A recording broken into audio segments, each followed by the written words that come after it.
Bonjour Corinne Rebaud. Alors, nous voici de nouveau réunis toutes les deux parce que nous allons parler de ton dernier ouvrage sur les chefesses de Tahiti. Est-ce que tu peux nous en Euh, dire plus? Bonjour Martine, merci de me recevoir. Et donc, oui, ce nouvel ouvrage intitulé Reines et chefesses de Polynésie au XVIIIe et XIXe siècle m'a beaucoup occupée pendant de longs mois, mais c'était très intéressant. Et ben voilà, je suis ravie d'avoir pu le mener à bien et d'avoir été jusqu'au terme de cette étude quand même assez fournie. Oui, parce que tu étais partie d'abord sur les hommes qui avaient voyagé et exploré. Ensuite, tu t'es penchée sur le sort des femmes européennes qui avaient été des exploratrices et des voyageuses. Et là, carrément, là, tu vas t'intéresser aux femmes polynésiennes qui ont été des chefs ou des chefesses. Comment t'es venue Oui, l'idée? exact. Pardon. Alors oui, exactement. En fait, après donc avoir voyagé avec tous ces explorateurs, puis ces exploratrices, quelques-unes d'entre elles, quelques-unes, je me suis dit, mais maintenant, il faut vraiment s'intéresser aux femmes polynésiennes. Et de toute façon, à travers mes nombreux travaux, je les avais déjà rencontrées pour la plupart. Par exemple, les reines et cheffesses des îles du Vent, des îles sous le vent, celles-là, je les connaissais déjà, celles des Gambiers, un peu au niveau des Australes, un peu les Marquises, mais bon, j'ai approfondi la question parce que je me disais, bon, j'ai réalisé cet ouvrage sur les femmes européennes qui ont, pour certaines, exploré le Pacifique. Mais je me suis dit, bon, maintenant, je dois aussi m'intéresser à ces femmes de Tahiti. Qui étaient-elles? Comment vivaient-elles? Quand? Quelles ont été leurs vies, etc. Et ça a été l'objet de cet ouvrage où j'ai été ravie d'en rencontrer un grand nombre avec des femmes de caractère. Et qui avait de l'autorité, parce que c'est vrai qu'à l'heure actuelle, on est enfin obligé de reconnaître le rôle des femmes qui ont eu de l'autorité, qui ont conduit et des combats et des tribus et des pays, puisqu'on redécouvre, par exemple, des femmes vikings qui étaient à l'égal des chefs. Donc, il était bon aussi que tu rappelles qu'en Polynésie aussi, les femmes ont été des chefs de tribus. Voilà, et donc ça a été vraiment, mon objectif, l'objet du livre, de montrer ces femmes, qui sont décrites à partir de la première arrivée du premier Européen à Tahiti, c'est-à-dire Samuel Wallis, avec la fameuse grande chefesse Pourea, épouse de Larry Amo. Et à partir de là, eh bien, le fil s'est déroulé. Donc, pour Réa, mais ensuite, toutes celles qui suivent, hein, les grandes cheffesses dont j'ai parlé, Itia, la mère de Pomaré II, Atiaovaine, qui va être la mère de Arioeo, Ariteimei, donc tout ça, des grandes cheffesses, à la fois de Tahiti, de Moorea, et puis aussi la fameuse reine de Territaria, donc de Wainé, personnage tout à fait surprenant.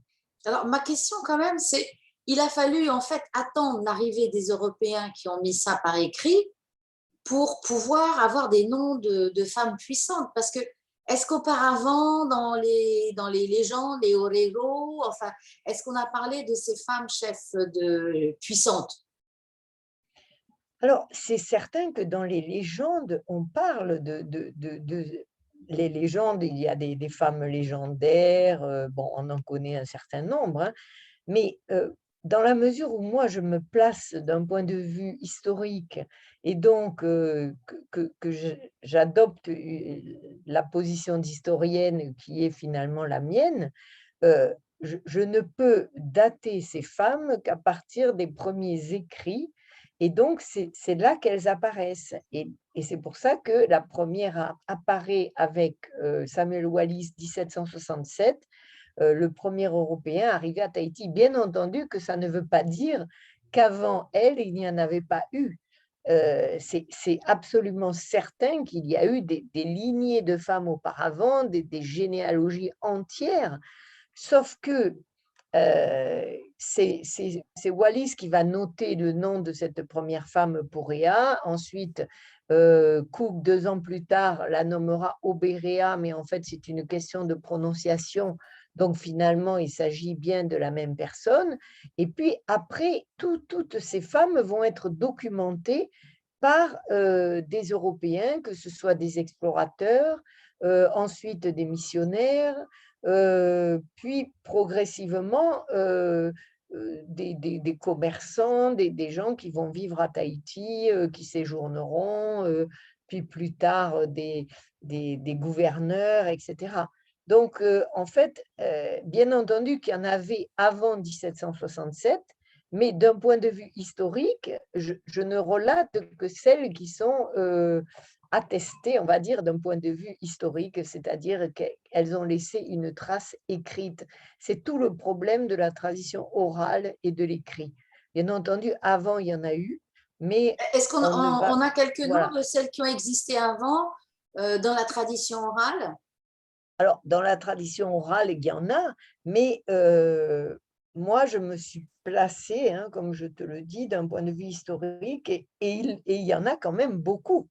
Ah Même oui, si on ne commence qu'en 1767, mais on en trouve quand même un certain nombre. Et même tout au long du 19e siècle, j'ai mis en évidence des reines et des cheffesses au niveau des îles sous le vent et dans beaucoup d'archipels dont on ne parle jamais. alors est-ce que c'est un ouvrage qui pourrait faire référence justement sur l'étude historique pour savoir un petit peu ce qui s'est passé? Il n'y avait pas que les hommes qui commandaient, toutes ces intrigues hein, qui se nouaient avec des mariages arrangés aussi, elles n'avaient rien à envier au mariage princier en Europe. Hein. C'est tout à fait ça, hein. Il y avait des alliances, il y avait, très souvent les mères, organisaient ça, comme par exemple Itia, la mère de Pomaré II, qui va organiser finalement l'alliance de son fils avec les filles de Tamatoa des îles sous le vent.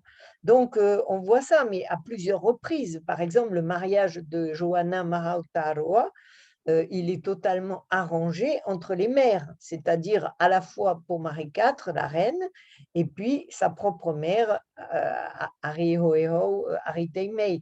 Donc, on voit que c'est exactement comme des- dans les lignées européennes, hein, il y a des mariages, des alliances, des organisations, des adoptions.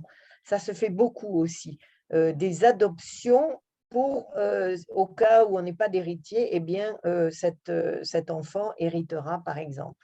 Alors, est-ce que justement, est-ce qu'il y avait des lignées de femmes? Est-ce que le pouvoir se transmettait de mère à fille ou plutôt de mère à fils? Alors, il y a des cas où finalement c'est la lignée par voie maternelle qui l'emporte. On va considérer qu'aux îles sous le vent, et particulièrement Rayatea Taha, ce sont plutôt des rois, les Tamatoa. Mais avec 2 filles emblématiques, Teritaria et Teremoemoe, qui seront, on va dire, les épouses de Pomaré II et qui donneront la suite de la lignée Pomaré III, Pomaré IV, Pomaré V. Donc, aux îles sous le vent, disons, Rayateata, ce sont plutôt des rois, des hommes, des Tamatoa. Mais si on prend par exemple Wainé, on voit une très large lignée de femmes, avec Teritaria, puis Teapapa, Tehoué, à nouveau Teapapa. Si on va aux Australes, à Rimatara en particulier, eh bien, on termine à Rimatara par 2 reines intéressantes, Tamaeva IV et Tamaeva V. À Bora Bora, on aura aussi des reines dans la deuxième moitié du 19e siècle. Et aux Marquises, eh bien, on a aussi une lignée de femmes très importante à Nukuiva, avec Paetini, la fameuse princesse, qui donnera toute une lignée de femmes ayant un fort tempérament. Alors donc, le mot reine a plutôt été apporté par les Européens parce qu'on les appelait comment avant? Alors, on les appelait des Ari Vaine, hein, des femmes chefs, et puis c'est devenu des reines par, disons, la venue des Européens, parce que finalement, dès Samuel Wallis, il pense que Pourea est la reine de toute l'île de Tahiti. Et elle lui a Alors, bien laissé croire d'ailleurs. oui, bien entendu, parce que c'était quand même le souhait de devenir toujours l'Arirai, c'est-à-dire Le roi des rois. le roi des rois. Donc, dès l'arrivée de Wallis en 1767, il la considère comme une reine. Et d'ailleurs, il fait passer le message parce que lorsque Cook arrive 2 ans plus tard, il a fait, enfin, il dira à Cook qu'il faut la respecter comme une reine. Et c'est ce que fera Cook, sauf qu'entre-temps, il y a eu des changements d'alliance, des défaites, etc., et qu'elle n'a plus le même rang qu'auparavant. Mais Cook la considérera quand même toujours comme une reine. Et donc, c'est avec la venue des Européens qu'on utilise ce titre. Et alors après, les missionnaires vont considérablement renforcer ce concept de royauté, de dynastie, de succession royale, etc., et qui sera adopté par les Polynésiens.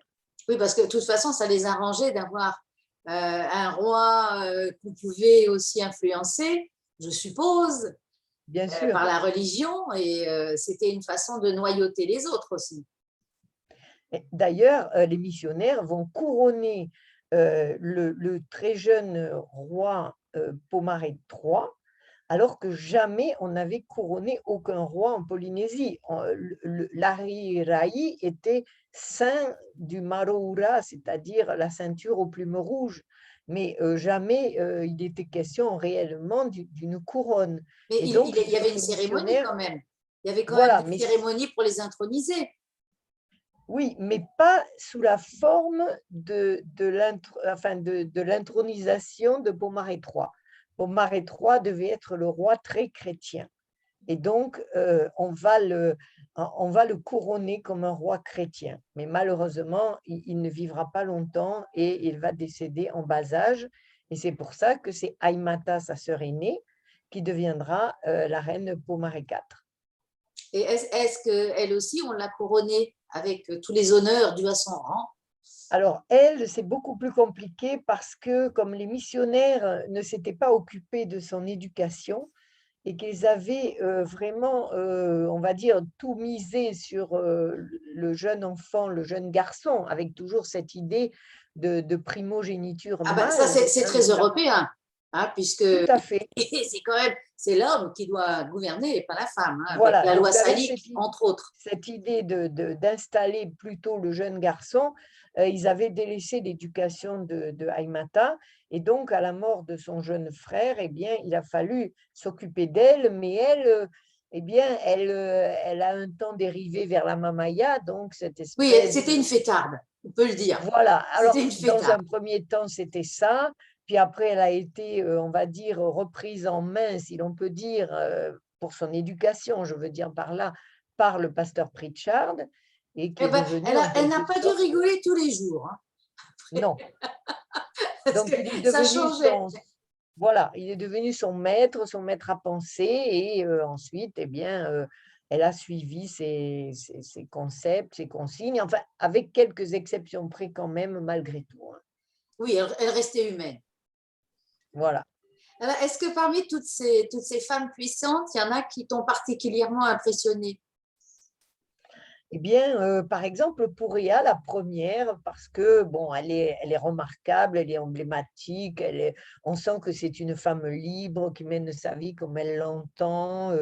Elle est l'amie très intime, semble-t-il, de Tupaya.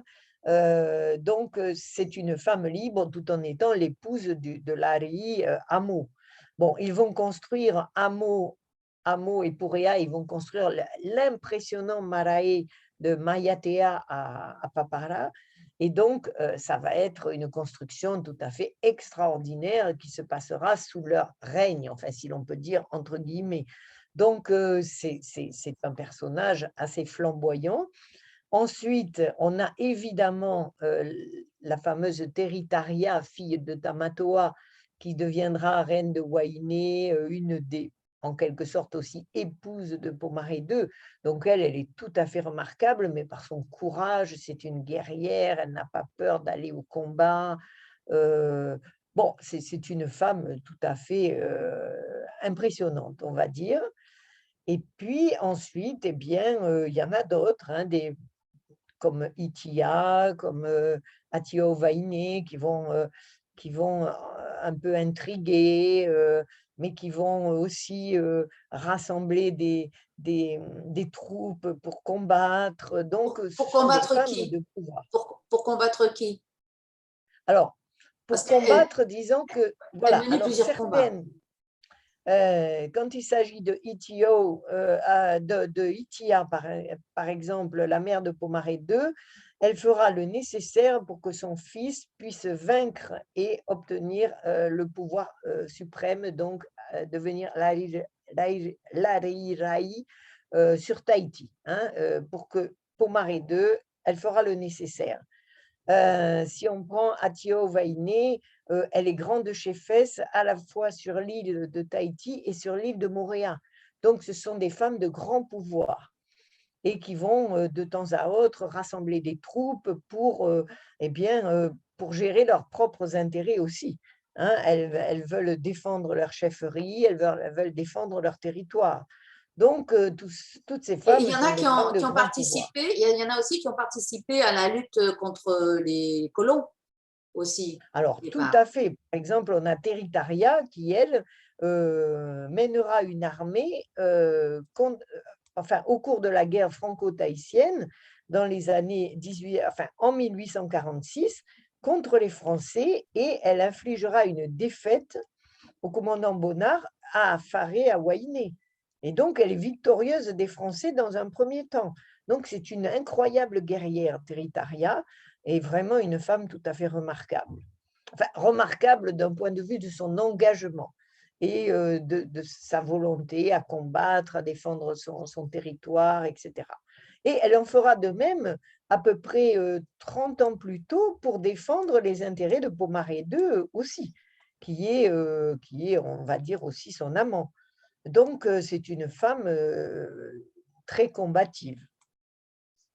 Et alors, ce livre que tu as fait est très bien illustré. Hein, donc, où est-ce que tu as trouvé toutes les illustrations? Alors, Je pense beaucoup que de recherches. ça n'a pas été facile. Non, beaucoup de recherches pour trouver des illustrations, pour les intégrer aux endroits importants. Alors, beaucoup de recherches dans beaucoup de livres par rapport aux journaux de bord, par rapport des, des images, des illustrations qu'on trouve dans les musées, au musée du Quai Branly et puis dans beaucoup d'autres fonds. Donc, c'était un travail de longue haleine, hein, parce qu'il fait près de 400 pages quand même. Voilà, il fait près de 400 pages, dont 150 illustrés. Et bon, j'ai essayé, et puis après, en conclusion, je fais une espèce de synthèse sur toutes ces différentes femmes de pouvoir. Alors évidemment, là, on n'a pas vraiment beaucoup évoqué Pomaré IV, mais j'en parle.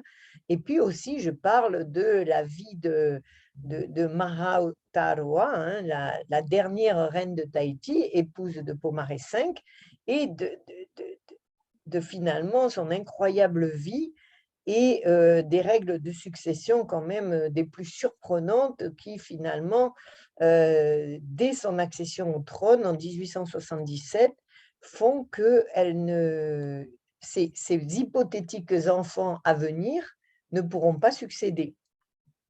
Donc, tout ça, c'est très intéressant et très complexe à la fois. C'était très bien cadenassé. C'était les Français qui avaient fait ça ou Je le... considère que c'est très certainement la reine Pomaré IV qui met ça en place parce que ça se passe juste avant son décès et au moment de l'accession au trône de Pomaré V avec son épouse Marau, eh bien, on édicte déjà les règles de succession à venir. Mais en fait, elles n'auront pas d'intérêt réel puisque 3 ans plus tard, Pomaré V abdique. Et donc, tout le montage qui avait été prévu n'aboutira à rien puisque 3 ans plus tard, il abdique. Eh bien, alors, donc, il ne nous reste plus qu'à découvrir cet ouvrage remarquable, comme toutes les femmes que tu décris. Donc, je crois savoir qu'à la librairie Odyssée, il y aura une dédicace samedi Voilà, 29. samedi 29 mai de 9 h à midi, dédicace de l'ouvrage et discussion et rencontre avec le public. Eh bien, écoute, on s'y retrouvera. Je te remercie, Corinne. Merci beaucoup, Martine. À bientôt.